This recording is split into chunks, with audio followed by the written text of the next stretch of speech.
des rabotins qui se réunissent ces derniers temps sur les réseaux sociaux pour essayer un peu de faire pression à certains leaders ou opinions, certains caciques de l'Union sacrée de la nation, ce qui n'est pas bon. Aujourd'hui, nous devons avoir une attitude de responsabilité. Cette guerre, c'est quelque chose qui demande de l'intelligence. Ça ne veut pas dire qu'il faut faire trop de bruit, ça ne veut pas dire qu'il faut faire trop de chantage, ça ne veut pas dire qu'il faut, je ne sais pas moi, intimider certains, pendant que nous savons qui est qui dans ces pays. Bati Lukwebo n'a jamais touché aux armes.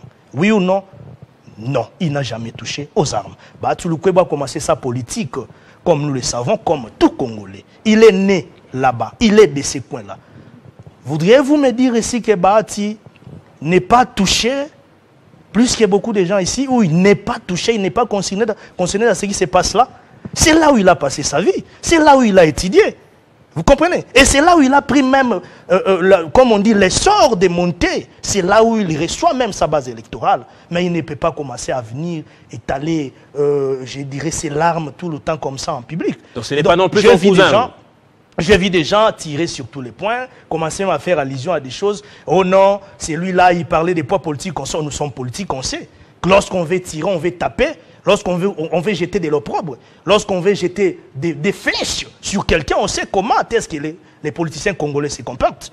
Là, nous étions dans une période qui a été bien définie et bien déterminée. Écoutez, il ne faut pas confondre la méthode de l'accession au pouvoir démocratiquement avec la guerre. C'est tout à fait normal lorsque quelqu'un se sent à un moment donné dribblé, se sent à un moment donné dans un consensus, ou soit dans des pourparlers, ou partant d'un compromis. Les compromis n'ont pas été respectés. Nous sommes en politique, ce sont aussi des intérêts, pour aller d'abord dans l'intérêt général de servir sa communauté. Quelqu'un peut les revendiquer, nous sommes en démocratie.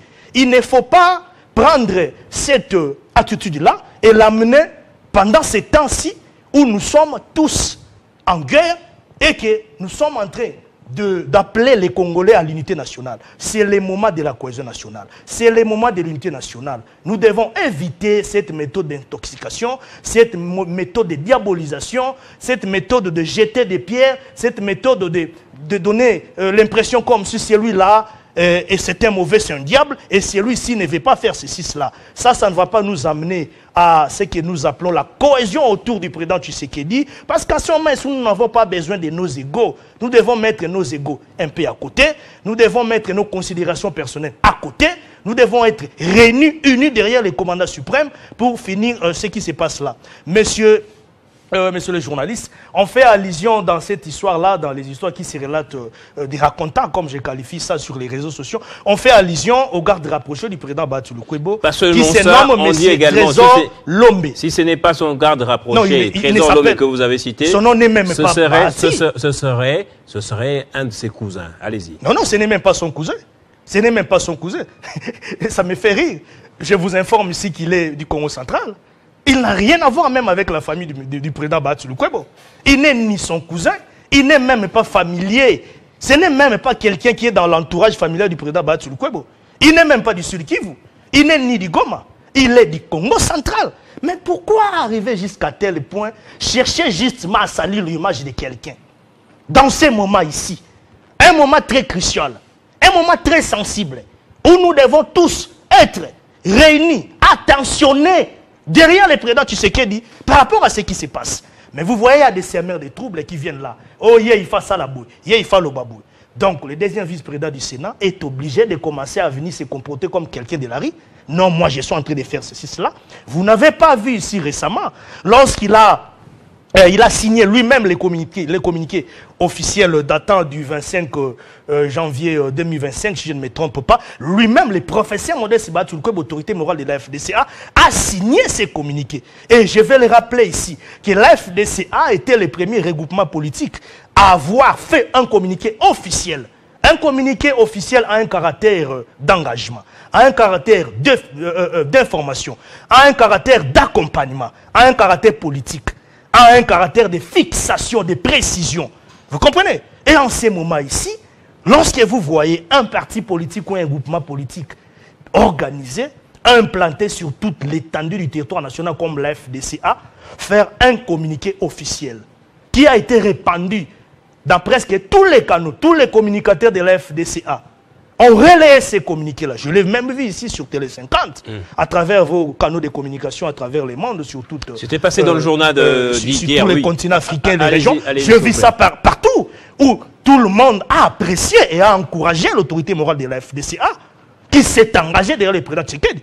Et il faudra aussi noter ici que, à l'époque, si vous voyez même parmi les contributions du président, de l'ancien président du Sénat, l'honorable Batsou Lukwebo, actuellement deuxième président du Sénat, lorsqu'il fit au perchoir du Sénat, si vous voyez parmi les contributions apportées au niveau du Sénat, vous allez remarquer que c'était quelqu'un qui était le moteur même de beaucoup de propositions, allant dans le sens d'appuyer nos FARDC. Vous comprenez?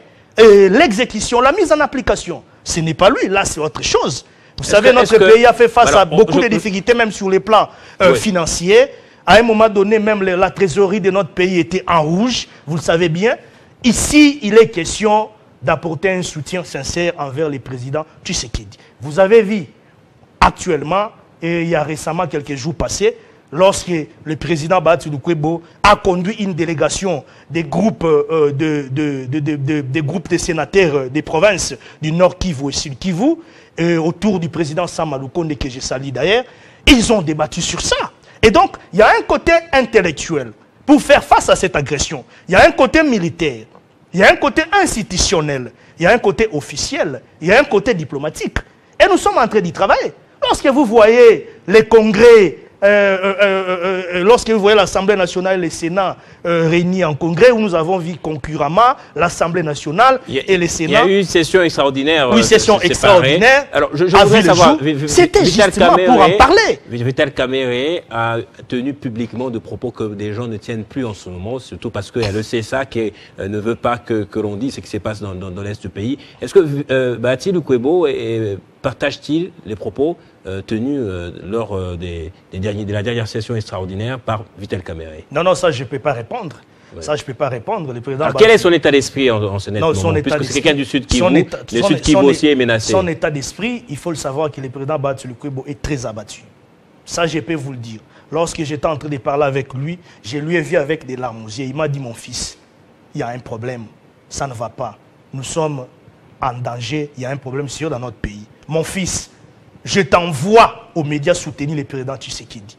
C'est ce que vous pouvez faire à votre niveau comme communicateur de l'Union sacrée de la FDCA. Nous apportons notre soutien. Il m'a dit ça, il a insisté, il a dit apporter ce soutien au président Tshisekedi sur le plan médiatique. Alors, parce que l'ennemi a multiplié beaucoup de stratégies pour nuire à notre pays. Le président Batsou Lukwebo est très abattu par rapport à tout ce qui se passe là. Qu'il s'assoie au Nord Kivu, qu'il s'assoit au Sud Kivu. Abattu donc, parce que l'ennemi veut aussi aller dans le Sud Kivu. Mais c'est une réalité. Aujourd'hui, c'est une réalité. Vous voyez comment est-ce que les choses évoluent.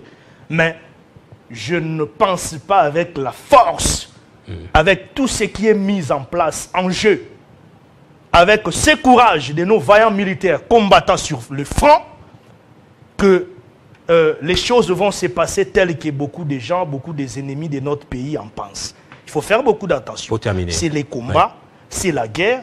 Nous y allons, nous nous préparons, nous sommes là. Si l'ennemi récupère, par exemple, les conquis des localités ou des territoires, ça ne veut pas dire que nous avons perdu toute la guerre. Pas du tout. Nous avons des stratégies militaires aussi que nous il y a le front diplomatique qui est en marche. Nous avons les fronts diplomatiques en marche. Demain, les chefs d'État vont se retrouver en Tanzanie, à Dar es Salaam, pour discuter. Aujourd'hui, sur le plan international, la communauté internationale a changé de langage. Je voulais vous poser cette dernière question, s'il vous plaît. C'était à travers des codes. Mais aujourd'hui, on en parle clair, net, il y a des sanctions qui vont tomber contre les Rwandais. S'il vous plaît. Et Paul Kagame et toute cette bande-là des agresseurs. Batsou Lukwebo, M23 FC consort. Batsou Lukwebo encourage-t-il le chef de l'État à se rendre demain en Tanzanie pour rencontrer Paul Kagame et discuter de la situation dans l'Est du pays? En tout cas, je n'ai pas parlé de cette situation avec lui, mais je crois que le gouvernement est là. Ce n'est pas le président Batsou Lukwebo. Je crois d'en parler ou bien de dire au chef de l'État, il faut y aller ou pas. Non, le président de la République est président de la République. Le président Batsou Lukwebo est deuxième vice-président du Sénat. Mais vous le savez, le président Batsou a commencé à faire même le tour du Congo depuis très longtemps pour soutenir les FARDC. Il était le seul à ces moments-là. Quand il sillonnait, il est descendu à Goma. Une foule immense en train de crier. Il faut soutenir les FARDC. Merci beaucoup. Il avait même invité le jeune a adhéré au FRDC. Merci à vous, Armand Moukoulou. Il a fait partout. Armand Michel Moukoulou d'être passé. Oh non, merci pour cette mise au point en tout cas. Aurait envoyé si c'est des émissaires pour aller négocier chez Corneille Nango Sud Kivu, c'est faux. J'ai vu Netic News en parler. On dit que certains leaders ne se prononcent pas publiquement pour protéger leurs intérêts. Qu'ils seraient en train de chercher comment protéger ses patrimoines. C'est faux. Je l'ai dit ici, c'est faux. Merci beaucoup. Il faut arrêter de mentir à un moment donné, laisser Bahati calme. Merci Tout le monde le sait qu'il est derrière les présidents Tshisekedi. Voilà, c'était... Pourquoi diaboliser? Armand Michel, je vous ai arraché la parole, s'il vous plaît. L'air est à l'unité nationale. Ce n'est pas une émission de débat, s'il vous plaît, monsieur Armand Michel Moukoulou. Ce n'est pas une émission de débat. Alors, merci à vous aussi, madame, monsieur, de nous avoir suivis. C'est la fin de ce Kin Direct. Vous aviez été nombreux à nous suivre. Vous suivrez tout à l'heure les développements de l'actualité dans le journal avec Jenny KMB. Mais l'actualité revient demain et chaque jour sur votre chaîne Télé 50. Au revoir, portez-vous bien.